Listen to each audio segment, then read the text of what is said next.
Un mythe populaire a pris racine. Dans le monde du bien-être, on prétend qu'une algue verte unicellulaire, la chlorelle, répare votre propre ADN. À partir de là, l'histoire s'étend souvent. Si elle peut réparer l'ADN, elle doit aussi prévenir des maladies liées au dommage de l'ADN, comme les cancers du sang. C'est un message puissant et plein d'espoir. Il suggère qu'un simple supplément offre une protection profonde.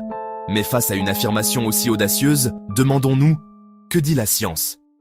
La plupart des histoires santé commencent en laboratoire, et la chlorelle ne fait pas exception. Des résultats initiaux viennent d'études in vitro sur cellules isolées. On expose les cellules à des agents génotoxiques, puis on ajoute un extrait de chlorelle. Parfois, on observe moins de dommages à l'ADN dans les cellules traitées. Interprétation prudente. Le corps humain est bien plus complexe qu'une monocouche cellulaire. Ce qui protège une cellule isolée peut être dégradé ou peu absorbé chez l'humain. Des revues indiquent que les cellules cancéreuses sont très sensibles aux dommages de l'ADN, du fait de leur prolifération rapide.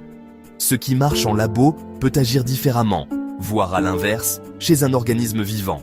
Chez l'animal, de très fortes doses de chlorelle ont parfois réduit des marqueurs de dommages.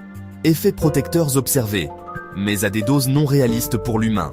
La translation souris-humain n'est jamais garantie.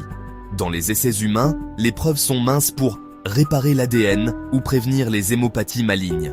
On voit parfois des hausses d'antioxydants sanguins, sans preuve solide de réparation d'ADN ni de baisse de risque. La quête pour protéger nos gènes par l'alimentation n'est pas une cause perdue. 3 kiwis par jour ont augmenté le taux de réparation de l'ADN. Des myrtilles régulières, environ 20% de dommages en moins, VCT-. La force vient d'une symphonie de nutriments des aliments végétaux entiers. Folate et vitamine B12 soutiennent synthèse et réparation de l'ADN. Une carence induit des cassures. Ces nutriments se trouvent dans les vers, légumineuses et aliments enrichis.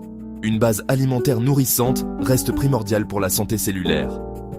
Le régime méditerranéen est lié à une meilleure réparation de l'ADN et à un risque moindre. Antioxydants, fibres et oméga 3 agissent ensemble contre inflammation et stress oxydatif. Approche plus solide que miser sur une algue isolée. Plus de légumes, risque moindre de leucémie adulte. Des essais évaluent des régimes végétaux chez des patients hématos. La restriction de valine ralentit des tumeurs chez la souris TLL. Piste à suivre, pas recommandation grand public. La chlorelle peut-elle réparer votre ADN et prévenir le cancer du sang? Basé sur les preuves actuelles, la réponse est non.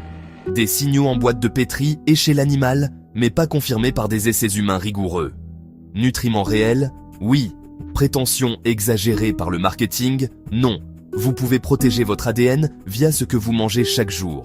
Misez sur le régime global, pas sur une solution miracle en bouteille. Plus de végétaux, fruits, légumes, baies, agrumes, vers feuillus.